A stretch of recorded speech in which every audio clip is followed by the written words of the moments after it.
17, ang pasahero ay alas 6 darating. Yan, tapos kasabay na naman natin tong AIDA. Andito tayo ngayon sa Denmark. Doon papuntang city. Yun, gagala tayo ngayon. Yan, tapos bandaro naman, maraming LEC. Yan, clean air. Yan, doon sa kabilang dagat. Dito sa Copenhagen, Denmark, meron tayong katabing barko. Ang katabing barko natin ay AIDA. Ang katabi naman ng AIDA ay itong malaking barko din. Ang pangalan ay Crystal Symphony. Yan. Ngayon lalakad tayo doon dahil malayo-layo pa city. Ito ang lugar ng Copenhagen, Denmark. Yan, bali minamadali lang natin ang pagkuha dahil ano oras na natapos ang loading at tatapos lang namin ano oras na, alas 3 na ang crew on board ay alas 5, kaya ilang oras na lang tayo para gumala, kaya bibilisan lang natin para makakuha tayo dito ng mga video. Ayan, tapos dito naman sa gilid meron din, yan, design niya yan dyan, dito sa tabing dagat. Tapos meron ding barko doon, DFDS Seaways. Yan, dito lalapitan natin yung statwa na nagsisimbolo ng mermaid. Ayan, bali malaking statwa yan na bato. Yan, dahil dito sa lugar na to, ang sumisimbolo ng Denmark dito sa Copenhagen ay itong mermaid, dahil siguro nung unang panahon ay nakita nila yan, mermaid na yan dito. Tapos dito naman oso rin, dahil maraming oso yan dito. Yan, bear. Tapos dito naman, ayan, merong nakalagay na daungan ng barko. Ayan. Tapos ito ang flag siguro ng Denmark. Ayan, tapos dito tayo pupunta sa tulay. Tapos dito naman sa plaza, habang maraming flags dyan, ay dito naman sa bandang kanan ay may monumento na angel. Yan.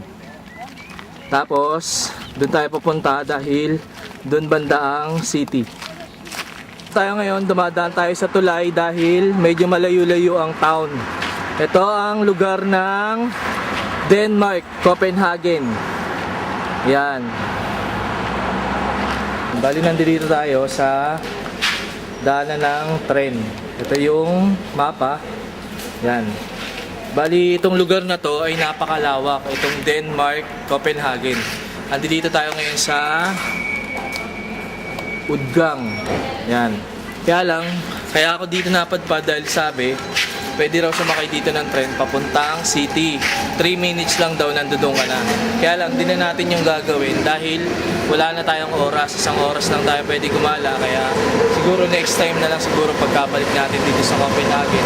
Tsaka tayo ulit gagala dahil wala na tayong oras. Nabanggit nila na pwede ka daw sumakay kahit saan ka pumunta dahil wala daw bayad doon, libre. Dahil mayaman tong bansang to. Yan. Libre lang para sa publiko. Hamburg din, dun sa Germany na libre ang sumakay ng tren, walang bayad. Kahit kung saan ka magpupunta, pwede. Yun na lang siguro ang subukan nating puntahan kung bukas siyang katedral na yan. Medyo mahaba-haba lang yung oras natin, ay pwede ko naman sana mapag-aralan ang mga lugar parot parito, yung lugar-lugar ng tren na pinupuntahan na yan. Kaya lang, hindi na natin masyado na pag-aralan yung lugar-lugar na yan kaya baka maligaw tayo. Baka kung saan tayo mapadpad-padpad, hindi tayo makabalik sa barko natin. Kaya ang gagawin na lang natin, dito na lang tayo pupunta. Yan, aalamin natin kung bukas yan. Medyo malapit-lapit na tayo. Tapos dito mayroong yan, monumento na to ay noong noong 1588 hanggang 1645. Yan, ganyan. Tapos ito, simbahan nata ng Denmark, Copenhagen. Yan. Ang oras nila rito ay alas 4 na. Yan. May mga bata pa. May mga bata pang naglalaro. Yan, iyan ang mga kabataan sa Denmark dito sa Copenhagen. Ganyan ang mga itsura. Itong building naman na to ay napakatagal na panahon na rin. Noong 1888. Tapos itong building naman na isa ay 1889. Yan. Dito tayo ngayon sa Iceland sa Akureyki. Yan. Bali July 12 ngayon. Ang Kronborg natin ay 1630. Yan. Ito ang kagandahan ng Iceland. Dito sa Akureyki. Yan. Tapos may katabi na naman tayong barko, Ida Luna. Yan. Tapos dito ang daan, dito tayo lalabas. Ito yung mga lugar ng Akureyki dito sa Iceland.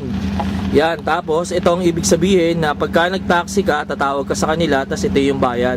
$310, $215. Ito yung mga lugar na kung gusto mong pumunta rito. Kaya lang malalayo, kaya hindi na natin pupuntahan yan. Yan yung mga lugar na tourist.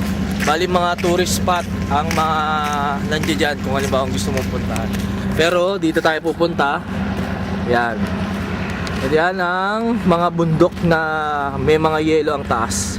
Dito na tayo ngayon sa lugar ng city ng Iceland. Tapos dito naman, meron namang polar bear dito na dalawa pero hindi siya tunay. Statwa lang siya. Yan, dito sa tabi ng butik. Hello. Ayan. Tsaka itong isa.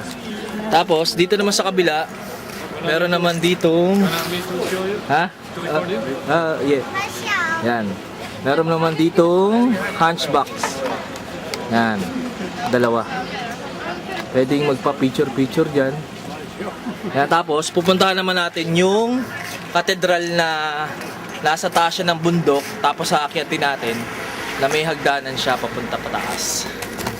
Yan, banda rito yun. Nakita ko na kung saan banda yung sinasabi kong katedral o simbahan na nasa taas siya ng bundok. Tapos, makikita mo na kung paano ka makakarating doon, iaakyat ka pataas. Ito yun. Bali, nasa Iceland tayo. Yan. Bali, aakyatin natin yan ngayon. Tapos, dito naman sa gilid, ito naman yung hotel. Yan. Nung nakaraan taon, pumasok ako dyan sa loob dahil nag-internet ako dyan. Libre lang ang internet din sa loob. Pwede kang makapag-internet. Yan, ngayon, papasukin natin yan. Yung katedral na yan. Pumasok na tayo dito sa loob ng hotel. Tapos meron dalawa dito yung bata na nag-internet. Dahil libre lang ang internet dito, maghihintay tayong matapos para makapag-internet tayo. Yan silang dalawa. Dalawa lang ang available kasi rito na internet na pwedeng gamitin. Yan, ngayon tapos na tayo mag-internet, susubukan na nating akyatin itong katedral na to. Yan, pagkatapos natin akyatin to, pupuntahan naman natin tong museum na yan. Kung anong klaseng museum ang meron dyan. Pero akyatin muna natin to, subukan natin kung bukas ang loob. Yan, ngayon naakyat na natin. Andito na tayo sa katedral. Ayan. Bali 3.5 na ngayon dito. Bukas ngayon ang katedral. Ito ang kagandahan ng Iceland. Ayan. Ito na yung barko natin, napakalayo. Tapos yung Ida Luna, umaandar na. Papalis na sila. Ayan. Tapos dito naman nagyayelo. Yan sa bundok na yan. Yan ngayon. Papasukin natin tong loob ng katedral. Ito ang simbahan nila rin.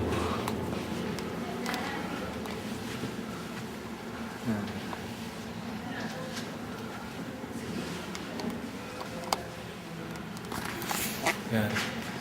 Yan ang loob ng katedral na to. Yan.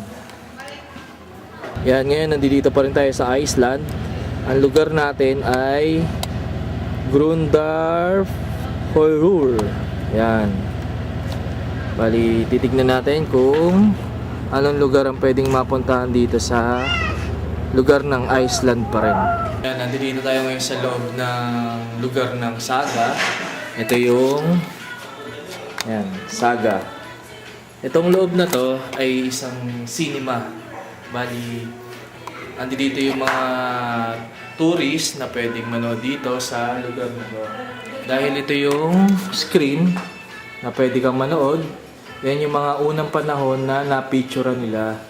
Tapos, dito yung mga upuan, andito yung mga pwedeng pasahero o mga tourist na pwedeng umupo dyan para manood dito sa screen na yan. Tapos, dito naman sa gilid-gilid, dito yung mga unang panahon na mga camera. Yan. Yan yung mga camera na unang panahon pa. Yan, ganyan ang mga itsura.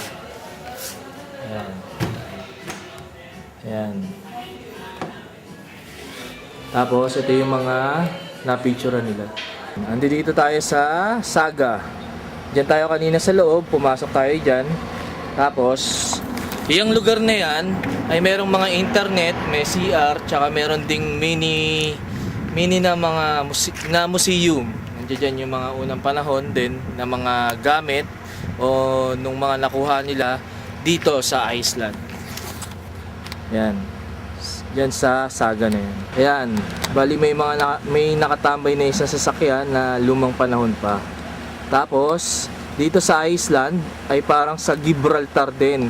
Merong malaking bato dyan, may malaking bato ron na katulad ng Gibraltar. Ayan.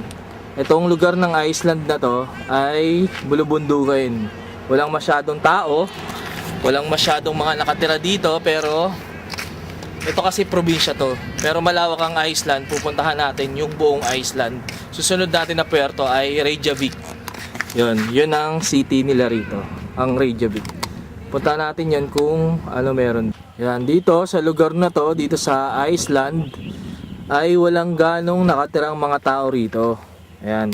Bali, ang mga libangan lang nila rito ay umakyat ng bundok. Dahil napakataas ng mga bundok rito, pumupunta sila kung saan saan. Madali lang sila makarating dahil may mga sasakyan silang tulad nito. Yan. Dahil yung mga sasakyan na yan ay ang loob niyan ay bahay. May kusina, may kwarto, may tulugan. Yan. Diyan nila pinaparking yung mga sasakyan nila at nag-uumpisa silang lakarin ang lugar na yan. Yan. Inaakyat nila yung mga bundok. Para kung saan sila makarating, kung saan sila mapadpad. Tapos dito naman merong court dito na soccer. Yan. Yan ang libangan nila rito. Ngayon papauwi na ulit tayo kasi walang masyadong mapuntahan dahil itong lugar na to ay bulubundukin, walang masyadong mga tao, konti lang sila rito. Kaya dito sa lugar na to sa gangway, andito yung mga tropa natin. Yan. Habang yan, andito kayo kami ngayon sa lift. Bali, andito kami sa Reykjavik ngayon. Andito rin kami sa deck. Kasama ko yung mga tropa dahil katatapos lang ng loading. Yan yung hindi kami kasama loading ha. Ha? Loading nga kami. yung mga deck kasi hindi kasali sa loading, pero sa mga bar tsaka sa mga ibang department kasali. Yan, ngayon papalabas kami dahil katatapos lang ng loading, magbabasketball kami ngayon. Lupit eh, no? Nandito kami sa Iceland ngayon, overnight kami 14 hanggang 16, 2010. Yan, bukas pa ang alis namin. Ngayon pupunta kami sa court, hanapin namin dahil magbabasketball kami. Yan na yung boss namin. Yan, sa ano. Yan. Yan ang boss namin sa provision. Yan, ngayon hanapin namin yung court. Yan. Dahil yung mga ibang tropa nauna na. Kaya kasama ko ngayon si Eric. Yan. Taga-addict yan. Isa yan sa mga sa mga Ano boson. nag-a-addict? Yan, reliever sa boson yan. Hapon di tayo nagkaroon ng pagkakataon lumabas. Okay, sana rito sa city ng Reykjavik, kaya lang ngayong araw na to walang shuttle bus, kaya malayo ang city rito. Oh, masagasaan ka. Ayan, tulad niyan, may shuttle bus pero hindi pang crew. Pang pasahero lang yan. Kaya hindi natin alam kung makakapasyal tayo papuntang city bukas dahil huling araw na natin bukas. Subukan natin kung makakapasyal pa tayo. Kaming ginagawa rito pagka puerto, mga ilang araw ay nakakapag-isip kami maglaro ng basketball dahil may oras tsaka may chance kami makapaglaro. Kaya bibidyohan natin kung para masubaybayan natin kung sino yung mga pinaka-hustler maglaro ng basketball dito. Isa na to, si Eric. Magaling maglaro yan. Larik. Parang taon, may biyahe rin kaming Reykjavik. Nilakad ko to. Kaya nakita ko tong hotel na to, Hotel Viking. Maganda magpalipas ng araw dito pagka taga rito ka. Yan. Okay ang hotel na yan. Napuntahan ko na yung lugar na to. Yan, nilakad ko lang. Dito, restaurant yun dyan sa loob. Pinasok ko rin ang loob na yan. Kumain ka dyan? Kumain ka? Kaya lang, Hindi ako wala pambili, hindi ako kumain. Inusisa ko lang ano yung tsura ng loob. Yan. Ang pang-akit nila rito, yung mga ganyang klaseng rebulto na yan. Dahil nung unang panahon pa yan, kaya matagal na sa kanila yung mga naka-statwa na yan. Ito yung mga tropa natin. Yan, mga kasali yan. Maglalaro din yung mga yan. Dito ka ako. Ewan ko lang kung mag-spot na ito. Ay! Ay! Hindi makatalon. Ate dyan, hindi na ako. Sige.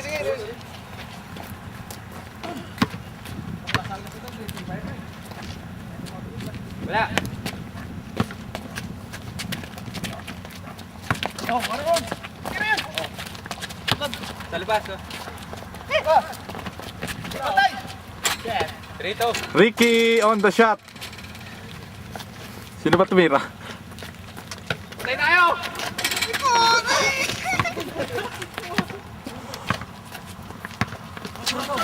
Yun! Oh! Wala! Oy! Ah, Brandon! Oy! Out! Out na.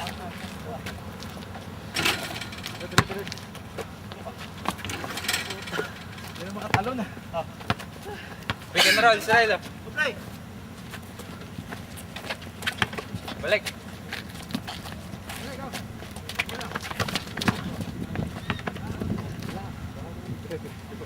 Trito, no?